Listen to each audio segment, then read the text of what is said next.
Mulialah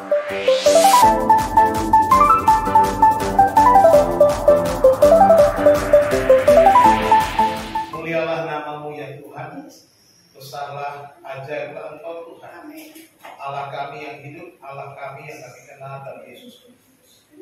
Engkau sumber kehidupan kami, sumber segala berkat. Dan pada pagi hari ini Tuhan, kami mau membaca, mendengarkan, merenungkan firman-Mu ya Tuhan. Berbicaralah kepada kami pribadi lepas pribadi agar firman Tuhan ini sungguh menguatkan dan menolong kami untuk bertumbuh dalam kebenaran. Berbicaralah ya Tuhan, kami siap mendengar. Di dalam nama Tuhan Yesus kami sudah berdoa. Haleluya. Amin. Silakan dulu.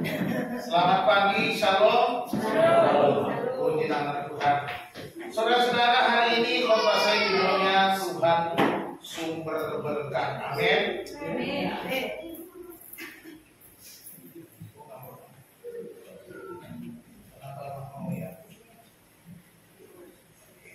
Nah, saudara-saudara, kita sudah memasuki minggu ketiga. Ya, pada hari ini minggu ketiga di tahun 2023. Bagaimanakah penyertaan Tuhan yang kita alami setelah memasuki tahun 2023 ini? Ketika kita melewati 2020 masuk 2023, apakah kita sungguh bisa mengalami, merasakan penyertaan Tuhan? Saya percaya bahwa berkat Tuhan itu selalu baru. Ya. Dikatakan dalam Ratapan 3 ayat 22-23, tak berkesudahan kasih setia Tuhan, tidak habis-habisnya rahmatnya, selalu baru tiap pagi, besar kesetiaan. Ini merupakan janji Tuhan, sebuah pujian pernyataan iman dari penulis kitab Ratapan ini, yaitu Yeremia. Dia berkata tak berkesudahan kasih setia Tuhan. Artinya setiap masa, setiap waktu, setiap saat dalam perjalanan kita, kasih setia Tuhan selalu menyertai kita. Jika Tuhan sudah menyertai dengan berkat-berkatnya di tahun 2022, saya percaya bahwa Tuhan juga menyertai kita di tahun 2023. Amin. Nah, Tuhan adalah sumber berkat yang tidak pernah ingkar janji. Dia pasti menggenapi janji-janjinya dan memberkati setiap anaknya.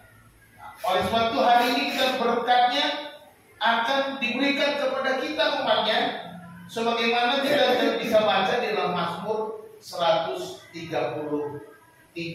Mari kita bersama-sama membuka Alkitab kita dari Mazmur 133. Firman Tuhan berkata, Mazmur 133, nyanyian ziarah Daud.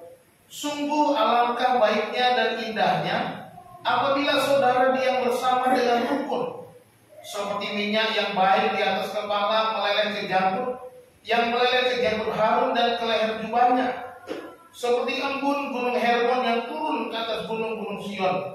Sebab kesenangan Tuhan memerintahkan berkat kehidupan untuk selama-lamanya. Amin. Saudara-saudara dikasih Tuhan, ini Mazmur yang disebut di sini nyanyian ziarah. Sekali lagi, nyanyian ziarah itu adalah nyanyian-nyanyian yang dinyanyikan oleh orang Israel ketika mereka dari berbagai tempat dan seluruh penjuru Israel untuk berangkat ke Yerusalem untuk mengadakan ibadah di Yerusalem satu tahun sekali.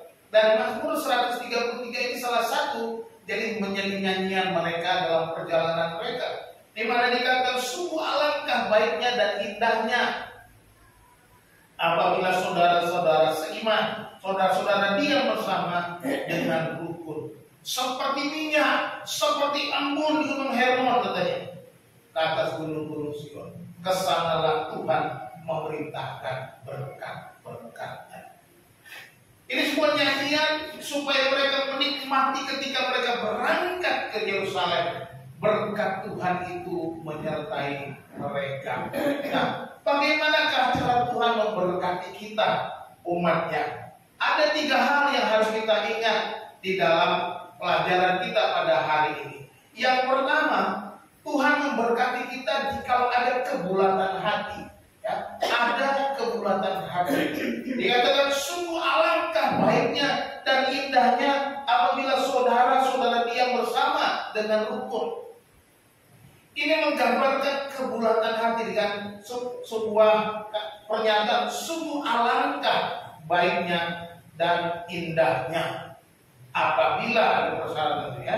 Kalau kita baca di sini, kita lihat di situ, kita lihat pernyataan dari si pemazmur berkata alangkah baik, alangkah indah, gitu ya. Sebenarnya itu yang digunakan, betapa baik, betapa indah apabila, nah itu dia, ada persyaratan.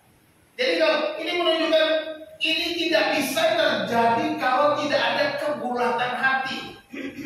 Keindahan kebaikan itu tidak akan terjadi apabila hati kita tidak punya tekad untuk menciptakan kebaikan dan keindahan. Makanya apabila apa? Apabila hidup rukun.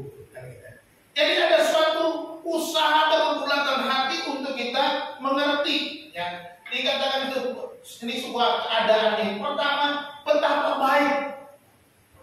Dalam bahasa Ibrani-nya mahtov, ya, betapa baik, ya. Kata baik di situ di bahasa glad atau senang, joyful, precious, prosperity, ada makna. Jadi di dalam kata top ini ada makna sukacita, senang, kemakmuran, indah, ceria, berharga. Ini yang masuk di dalam pengertian top itu. Ini yang disebutkan ketika dia betapa baik. Ada sesuatu aura yang benar-benar menciptakan kebaikan itu, ada terkandung nilai-nilai kemakmuran, nilai-nilai berharga, nilai-nilai keindahan, keceriaan, sukacita yang muncul di dalam kebaikan itu. Top. Lalu kata yang kedua digunakan betapa indah, mahnaim. Digunakan mahnaim. Naim itu indah. Ya, dalam bahasa pleasant, menyenangkan, sweet, manis, dessert, kesenangan. Jadi dalam kata naim ini ada, kalau kita lihat artinya hampir sama. Ya. Jadi kalau kita melihat sebuah puisi, sebuah mazmur, sebuah nyanyian, sebuah syair, ketika si penulis syair itu mengulangi kata-kata, mengulangi kata yang sama dengan bahasa kata yang berbeda tapi sinonim, ya gitu. Dikatakan betapa mahtov, mahnaim, itu maknanya hampir sama, tetapi di sini menunjukkan betapa ada sukacita yang luar biasa, betapa ini penting untuk adanya kebulatan hati kita untuk menciptakan hati yang baik, hati yang indah. Ini yang dikatakan. Jadi ini menunjukkan suatu pengulangan, kata menunjukkan sebuah berkat yang double portion. Ya. Ini menunjukkan bahwa ada penekanan kepada kita. Ya. Ketika itu diulang-ulang, menunjukkan ada yang perlu ditekankan supaya kita ingat, supaya kita mengingat itu sekalipun dengan kata mahtov, mahnaim, katanya. Ini menunjukkan suatu keadaan yang hampir sama, tetapi diulang-ulang oleh si pemazmur menunjukkan ini penting sekali bagi kita. Tidak ada suka berkat tanpa kebulatan hati kita untuk menciptakan kebaikan, keindahan itu. Jadi kalau kita melihat di sini, lalu ada syaratnya. Syarat menerima berkat dikatakan apabila, ya, ini suatu keadaan yang dapat terjadi dengan kebulatan hati, suatu usaha yang sungguh-sungguh di dalam menciptakan kebaikan, keindahan. Kalau tidak diusahakan, kalau saudara tidak bersungguh-sungguh, tidak ada. Kalau saudara tidak mau melakukan seperti apa kebaikan itu bagian kedua. Kebaikan yang benar-benar mendatangkan berkat Tuhan. Karena dikatakan di dalam ayat yang kedua, sebab kesana Tuhan memerintahkan berkat. Jadi kita melihat di sini, kita harus punya tekad. Kita harus punya kebulatan hati. Di mana di sini kan, apabila saudara-saudara, artinya kebersamaan, artinya semua orang. Artinya ada usaha bersama. Masing-masing. Dalam usaha bersama itu masing-masing punya kebulatan hati. Punya tekad yang sama. Punya niat yang sama. Niat apa? Yang menciptakan kebaikan, keindahan. How beautiful katanya. Betapa indah. How good, betapa baik. Jadi mari kita melakukannya. Ini bersyarat berkat Tuhan yang bersyarat. Tuhan bisa mencurahkan, memerintahkan digunakan itu berkat-berkat. Kalau kita sungguh-sungguh berbulat hati, membuat kebaikan dan keindahan di antara kita. Di mana kita bisa mulai di dalam rumah tangga kita membulat hati antara suami dan anak, di dalam keluarga. Lalu kemudian di gereja komunitas orang percaya. Makanya saya sering kali menggunakan istilah keluarga segala bangsa. Kita segala jemaat ini segala masuk ke satu keluarga. Keluarga Allah. Ya. Saya mau supaya kita merasakan keluarga Allah, kita merasakan keluarga itu kita menciptakan kebaikan dan keindahan. Ini yang pertama, berkat Tuhan turun apabila kita benar-benar mau menciptakan kebaikan dan keindahan. Keindahan seperti itu, maka dikatakan yang kedua, berkat Tuhan mengalir apabila ada kesatuan hati. Dikatakan di situ seperti minyak yang baik di atas kepala meleleh ke janggut, yang meleleh ke janggut Harun dan ke leher jubahnya, seperti embun gunung Hermon yang turun ke atas gunung-gunung Sion. Kesatuan hati ini digambarkan seperti minyak. Ya. Kalau kita lihat kesatuan hati, digambarkan pertama seperti minyak yang baik.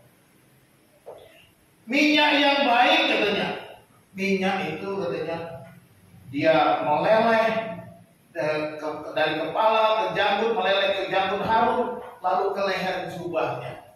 Ya. Jadi ke leher jubah itu ke pinggiran-pinggiran jubah, meleleh ke pinggiran jubah. Lalu ini gambar sekalipun mengalir, meleleh, namun tetap menyatu minyak. Tetapi bukan hanya itu, ini minyak bukan sembarangan minyak, maka minyak yang baik.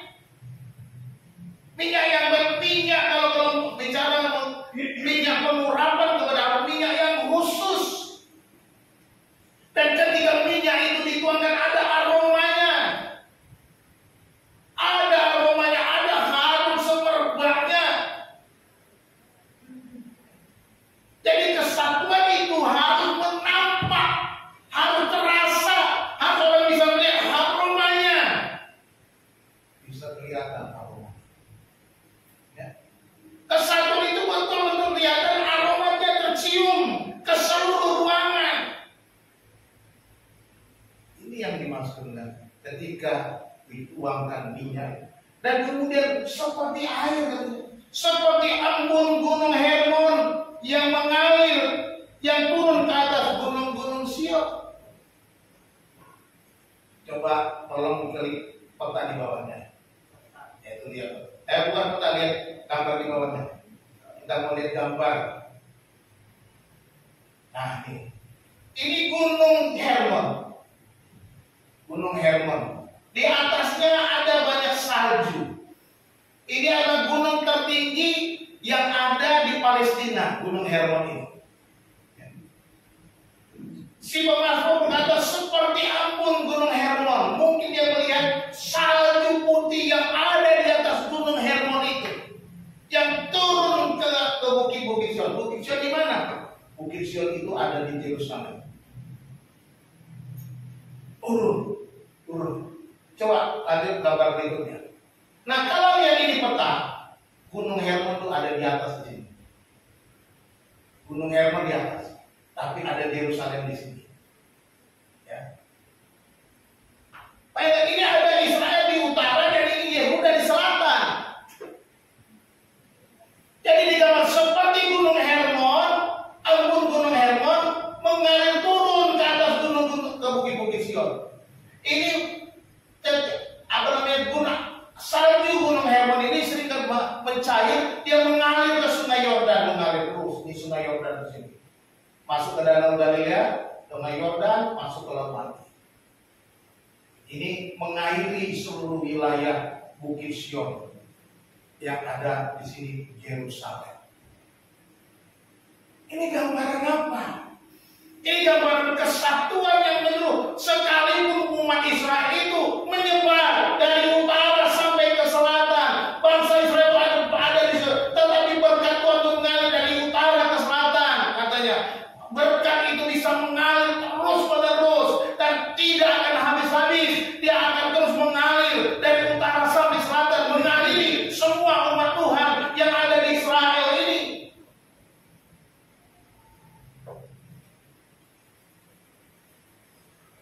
Ketika saya sendiri jauh banget itu. Ketika si pemazmur seperti gunung Hermon yang turun ke atas gunung-gunung Sion, saya membayangkan jauhnya. Bagaimana mungkin embun mengalir? Kalau sekalian tadi gunung Sabil tadi, gunung yang bersodia, itu dia rupanya si pemazmur mengalirkan kehidupan. Air melambangkan kehidupan. Jadi kesatuan itu, air itu punya kesatuan. Kalau dalam ilmu kimia, minyak dan air itu punya kesatuan senyawanya ya. Jadi kita lihat nggak berubah. Air selalu memberi kehidupan kepada sekitarnya. Minyak itu juga digambarkan ada aromanya. Jadi kalau kita melihat di sini menggambarkan kembali ke yang tadi. Kalau kita melihat di sini bahwa kita melihat bahwa kesatuan itu, kesatuan yang Tuhan mau adalah seperti minyak, seperti air, di mana kita tidak bisa asal-asalan. Minyak itu harus punya aroma. Kesatuan itu bisa dirasakan, dicium atau dirasakan oleh orang sekitar kita. Kesatuan itu harus mendatangkan kehidupan, mengikuti hidup keceriaan itu. Makanya betapa baik, betapa indah. Jadi dikatakan begitu. Apabila saudara hidup rukun bersama, apabila saudara-saudara diam bersama-sama dengan rukun, bukan dengan si rukun ya. Ada tukang kacamata namanya rukun, bukan saudara bersama-sama si rukun tukang kacamata ya. Tapi saudara bersama, bersatu, berdamai. Rukun itu berdamai satu dengan yang lain, tidak saling curiga, tidak saling menyakiti, tidak saling menggosip, tidak saling membeda-bedakan satu dengan yang lain, pilih-pilih teman, itu tidak ada. Ini yang Tuhan mau. Kesatuan yang rukun, hidup kebersamaan yang rukun. Karena dikatakan di sini, apabila saudara-saudara diam bersama dengan rukun, ya nanti kita lihat. Jadi perlu kita benar-benar menciptakan itu. Kesatuan hati itu seperti minyak, seperti air yang membawa berkat, dapat dirasakan. Jadi kalau kita bilang wah saya bersatu, tapi orang lain nggak merasakan, orang lain nggak begitu, bukan kesatuan yang benar. Bisa saja sebuah kemunafikan, pura-pura baik, pura-pura bersatu, pura-pura, saling menerima. Hati-hati. Jadi ini yang mau dinyatakan oleh si pemazmur bahwa kesatuan itu seperti minyak. Minyak kalau bersatu mengalir, sekalipun mengalir terus, dia tetap minyak. Gak bisa pisah satu dari lain. Air yang mengalir tembus gunung Hermon itu air mengalir dari gunung Hermon terus ke sungai Yordan mengalir terus sampai ke selatan, sampai ke Bukit Sur. Harusnya tidak begitu. Kesatuan itu bisa dirasakan semua orang dari utara sampai selatan. Ini yang Tuhan mau supaya kita bisa ciptakan di dalam diri kita. Nah, digunakan kata Mazmur ini dia bersama dengan rukun. Nah, sekali lagi saya jelaskan. Kata rukun di sini bersama dengan rukun digunakan kata yahad, united, kesatuan. Jadi ini satu kata aja, dia bersama dengan rukun diterjemahkan dari kata yahad, bersama dengan kesatuan. Artinya ada keutuhan, seperti minyak, seperti air, ada keutuhannya, tidak berubah senyawanya. Keutuhan kesatuan itu kita tidak boleh berubah. Kalau kita ikut cara dunia ini kita bisa berubah. Kalau kita ikut cara-cara orang-orang di sekeliling kita yang tidak percaya, tidak kenal Tuhan, kita bisa berubah.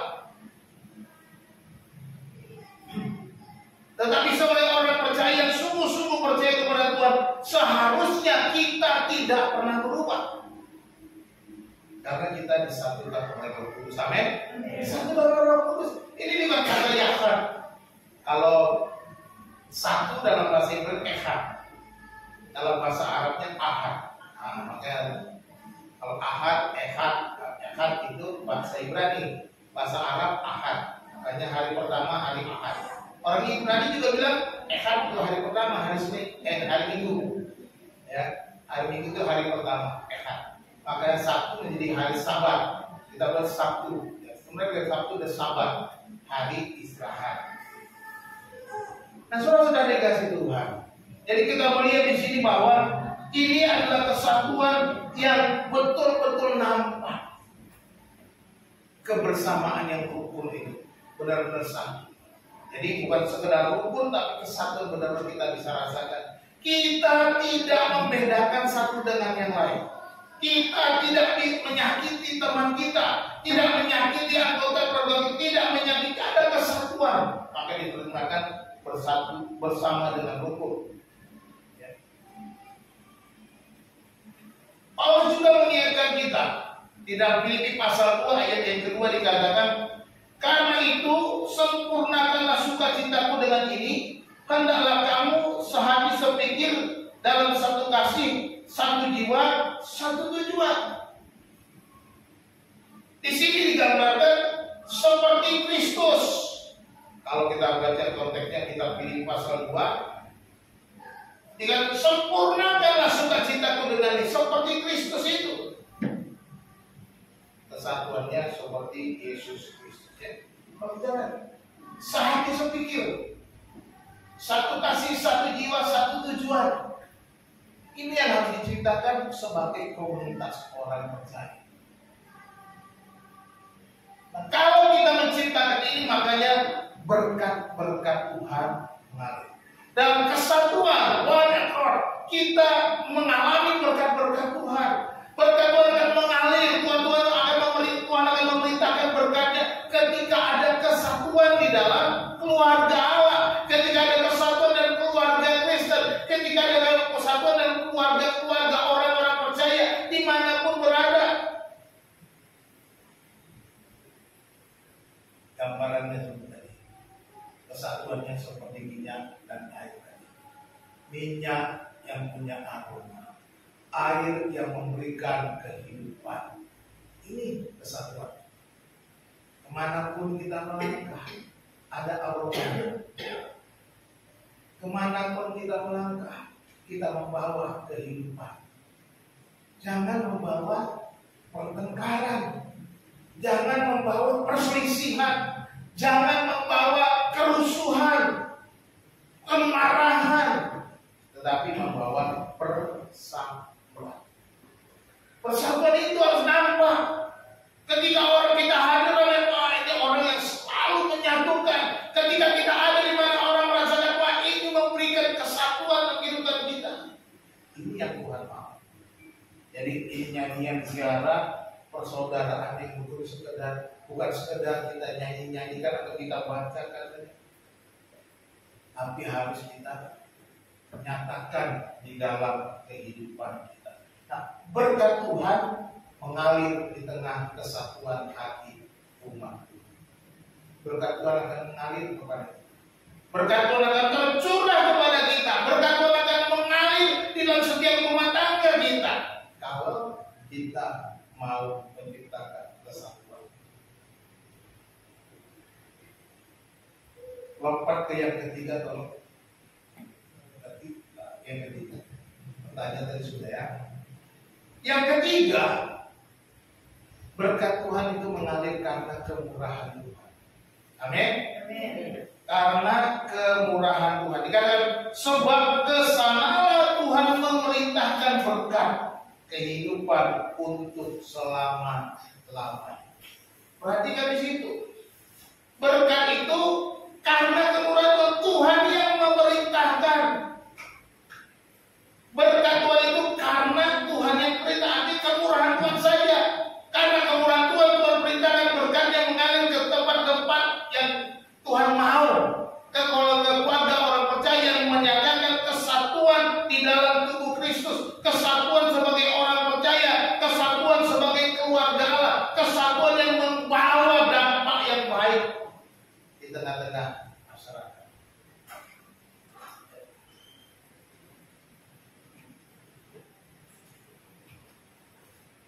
Jangan digambarkan bahwa di balik segala usaha kita, Tuhan berdaulat atas segala. Kita harus berusaha. Hati yang bulat, menciptakan kesatuan, berusaha. Tapi semua itu kemurahan Tuhan. Ya. Tuhan yang perintahkan. Bukan kita yang perintahkan Tuhan. Ya kan? Seringkali orang-orang Kristen salah berdoa.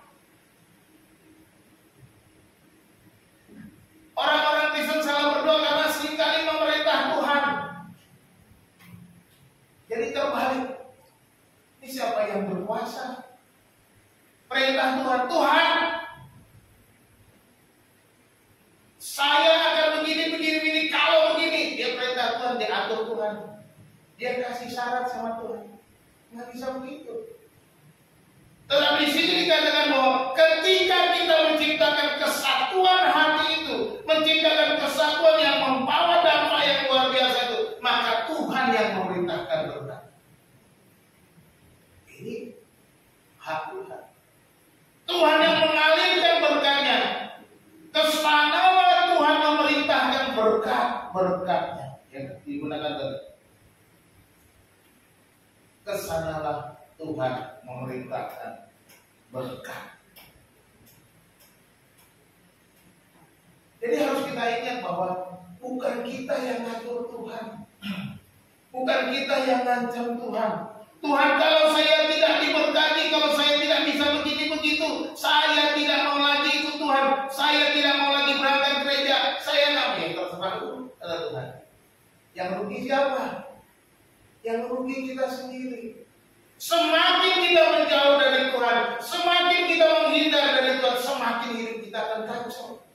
Semakin kita menikmati kehidupan yang semakin rumit.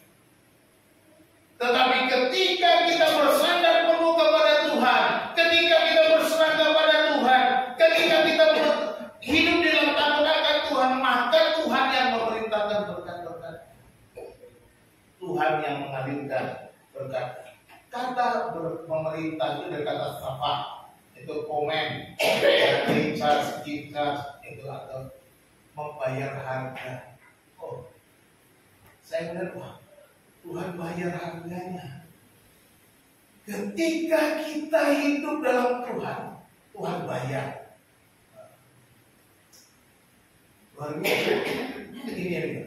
Tuhan perintahkan komen dengan ini loh berkat buat kamu. Ini yang Tuhan mau. Jadi kalau mau diberkati Tuhan, lakukan firman Tuhan. Kalau mau hidup diberkati Tuhan, akan bayar lunas. Jangan khawatir. Tuhan tahu apa yang harus dia lakukan. Tapi ketika kita menjauh dari Tuhan, kita mulai main-main dengan Tuhan, kita mulai macam-macam, tidak mau jalan yang benar, tidak mau hidup seenak kita. Pokoknya Tuhan harus berkati saya. Nah, bisa begitu Pak Bu. Kita yang harus jaga hidup kita. Terlebih jika digambarkan, kita harus menciptakan kesatuan, persaudaraan yang rukun, hidup bersama dengan kesatuan hati.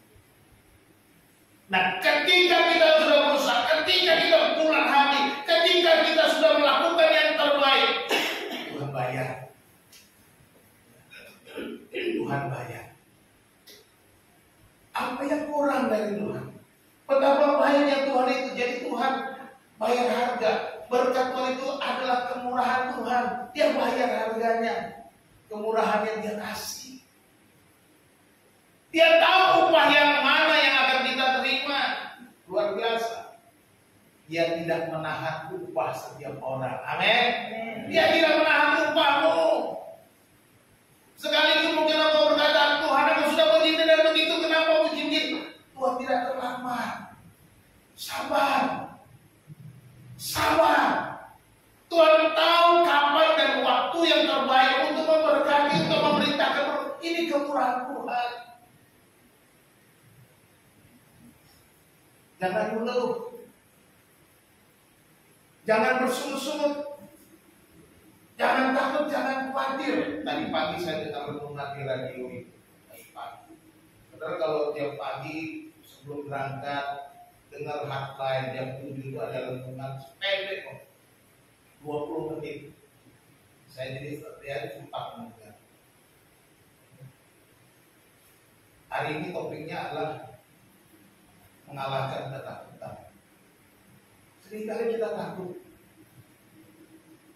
Takut besok makan enggak. Takut bisa bayar uang sekolah anak enggak. Takut bisa bayar uang kontrakan enggak. Takut ini dan itu. Pada Allah kita, Allah yang kaya, Allah yang bisa memerintahkan berkah, Allah yang bayar harganya. Yang penting hidup kita, bagaimana hidup kita seperti minyak, seperti gunung Hermon. Ini yang Tuhan mau. Tuhan mau kita seperti minyak urapan, minyak yang baik di kepala hati. Maka Tuhan akan bayar harga. Nggak usah takut, ya. Nggak usah takut. Saya tadi juga ngomong sama Tuhan. Nggak perlu takut. Kita tuh sebagai orang percaya, sebagai orang yang beriman, nggak perlu takut masa depan. Seperti apa masa depan, nggak perlu takut. Kalau memang saya harus lapar, jalani lapar. Kalau saya memang harus hidup susah, jalani susah. Saya bilang begitu. Nggak perlu takut. Kesusahan, kelaparan itu bukan membuat kita tertekan. Harusnya bukan begitu. Tapi jalani dengan ucapan syukur apapun yang terjadi. Tekanan, masalah, jalani aja. Tapi kalau kita takut terus, aduh, kalau saya nggak begini, nanti bagaimana ya? Besok bagaimana ya? Saya nggak bisa begitu. Nggak bisa. Bersama Tuhan kita pasti bisa. Amin. Amin. Bersamamu Bapa, ku lewati semua. Amin. Perkenananmu yang teguhkan hatiku. Engkau yang bertindak memberi pertolongan, anugerah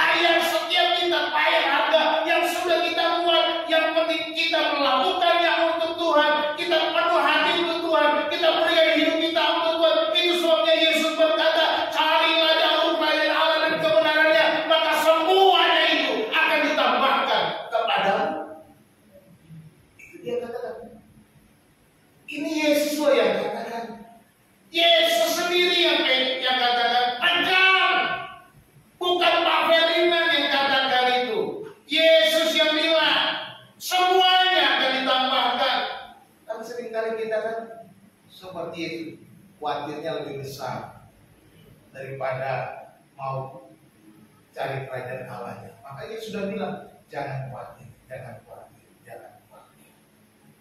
Cari dulu kerajaan Allah. Inilah orang percaya, orang beriman, tidak khawatir. Dia mau melakukan apa yang terbaik. Berkat Tuhan turun atas perintahnya atau kehendaknya. Ya, ini perintah Tuhan, kehendak Tuhan. Nih, berkat Tuhan itu ada upah dari usaha kita. Jadi kita ada kata ini menunjukkan Tuhan memberikan upah atas perbuatan kita.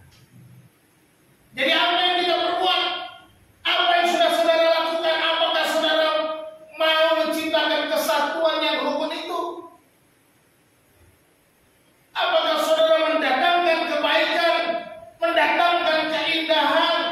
Apakah aroma saudara kebaikan dan keindahan, atau aromanya bau busuk, aroma kenajisan? Ini bertobat. Aroma ketakutan, takut masa depan, takut gak bisa makan. Saudara menikasi Tuhan. Kita punya Allah yang perkasa, Allah yang hidup. Kita tadi sudah nyanyi betapa baiknya Engkau Tuhan, kasih-Mu tak berkesudahan. Tetapi ketika kita nyanyi di sini, kita bisa nyanyi dengan senang. Tapi ketika kita melangkah keluar, ketika kita menghadapi persoalan kehidupan kita mulai takut, kita lupa. Kita berkata kasih-Mu tak berkesudahan. Kita lupa Tuhan akan bayar upah kita bayar. Di dalam 1 Korintus ini yang salah. 1 Korintus 15 ayat 58 dikatakan, karena itu saudara-saudara yang kekasih, berdirilah teguh, jangan goyah, dan giatlah selalu dalam pekerjaan Tuhan, sebab kamu tahu bahwa dalam persekutuanmu dengan Tuhan jerih payahmu tidak sia-sia. Haleluya.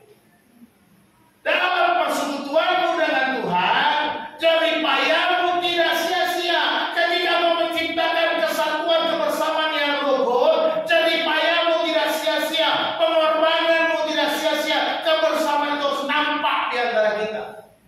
Dan Tuhan sanggup bayar harganya, sanggup berikan upahnya. Ini luar biasa.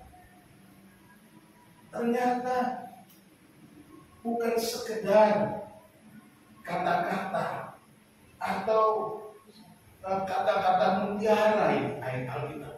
Bukan sekedar kata-kata mutiara, tetapi ini firman yang berkuasa, yang hidup. Apa yang difirmankan Tuhan tidak akan pernah kembali dengan sia-sia. Jadi pegang firman Tuhan, jangan takut.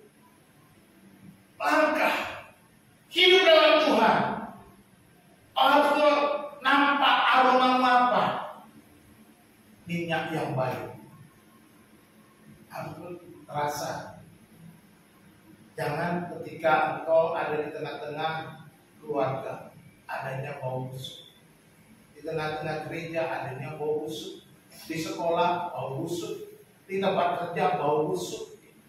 Kenapa? Hidupmu bikin susah orang lain. Hidupmu bikin kacau orang lain. Hidupmu bikin pertengkaran, perselisihan dan sebagainya. Ini sebagai orang percaya dikatakan kita harus punya aroma yang baik. Betapa baiknya dan betapa indahnya apabila saudara semua hidup bersama dengan rukun. Dan ini Tuhan memerintahkan berkat. Kemurahan Tuhan akan tercurah. Kemurahan Tuhan akan mengalir di dalam kehidupan kita. Kesimpulan, saudara. Berkat Tuhan mengalir ya, karena kebulatan hati.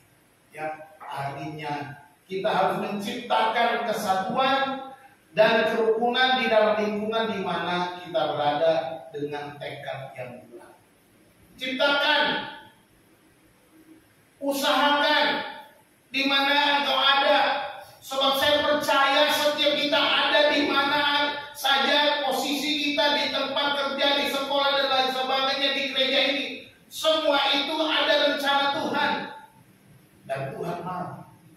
supaya kita bertekad bulat untuk menciptakan kesatuan. Yang kedua, berkat Tuhan mengalir karena ada kesatuan hati. Kesatuan hati kita. Dan kebaca jadi gitu lah. Kesatuan ada dalam keragaman, ya. Kesatuan itu ada dalam keragaman. Kalau tidak beragam-ragam, ya sudah satu itu. Ya. Yang penting meragam-ragam itu. Baru penting kesatuan dalam keragaman itu. Mulailah dari diri sendiri untuk saling menerima satu sama yang lain walaupun berbeda pendapat. Nah itu keragaman pendapat. Rambut boleh beda warna, kulit boleh beda warna, mata boleh beda bentuk, hidung boleh beda bentuk dan lain sebagainya. Badan boleh tinggi, besar, kecil, semuanya boleh beda. Tapi harus saling menerima, tak membedakan. Suku boleh beda, Jawa, Ambon, apalagi Batak, Kupang dan lain sebagainya, boleh beda-beda. Tapi kita bersatu. Satu. Ini yang harus kita. Jadi kita harus mulai dari diri kita sendiri, saling menerima. Kalau kita nggak mulai dari diri sendiri, nggak bisa tercipta. Kalau masing-masing dari diri kita sendiri sudah mulai berusaha, maka terciptalah kesatuan hati. Kesatuan hati bukan nunggu orang. Wah, dia aja nggak begitu kok. Dia aja nggak mau sama saya. Ngapain? Nah itu bahaya. Kapan jadinya adanya pertengkaran terus-menerus. Tapi ketika kita mulai dari diri masing-masing, aku harus membawa aroma kesatuan, maka akan mampu. Yang tadinya satu, wow, harumnya minta ampun, ramai semuanya harum, semerbaklah ruangan ini. Itu yang dimaksudkan. Nampak, ya. Jadi kita harus mulai dari diri sendiri. Yang ketiga, berkat Tuhan karena kemurahan Tuhan. Tetap semangat melayani Tuhan, sebab Tuhan akan memberkati kita atas segala jeripaya kita. Melayani Tuhan, ada upahnya. Tuhan bayar harganya. Luar biasa. Apapun yang saudara lakukan kecil, nggak masalah. Yang penting saudara lakukan dengan hati yang tulus kepada Tuhan. Bukan untuk cari sesuatu, bukan cari amplop, bukan cari hormat, bukan cari penghargaan. Nggak perlu saudara cari penghargaan. Oh supaya saudara dipun orang yang rajin, orang yang baik. Nggak perlu itu, nggak usah dicari. Lakukan saja dengan hati tulus. Tuhan yang bayar harga. Amin. Nggak perlu orang lain bayar harga kita. Orang mau ngomong apa yang kita tulus, maka Tuhan tahu dan Tuhan akan bayar harganya untuk kita menikmati kemurahan. Tuhan Yesus memberkati kita. Mari kita berdoa. Bapa yang baik, terima kasih untuk firman Tuhan yang sudah kami baca, kami renungkan.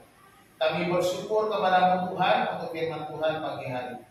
Berikan kami hikmat, berikan kami kekuatan melakukan firman-Mu, untuk kami memiliki kebulatan hati dan memiliki kesatuan hati, sehingga Tuhan memerintahkan berkat kemurahan Engkau curahkan kepada kami sesuai dengan janji. Tuhan, tolonglah kami supaya kami mulai dari diri kami sendiri untuk kami memuliakan Tuhan, melayani Tuhan. Terima kasih Tuhan, terima kasih Bapa. Hamba-Mu berhenti berbicara ya Bapa.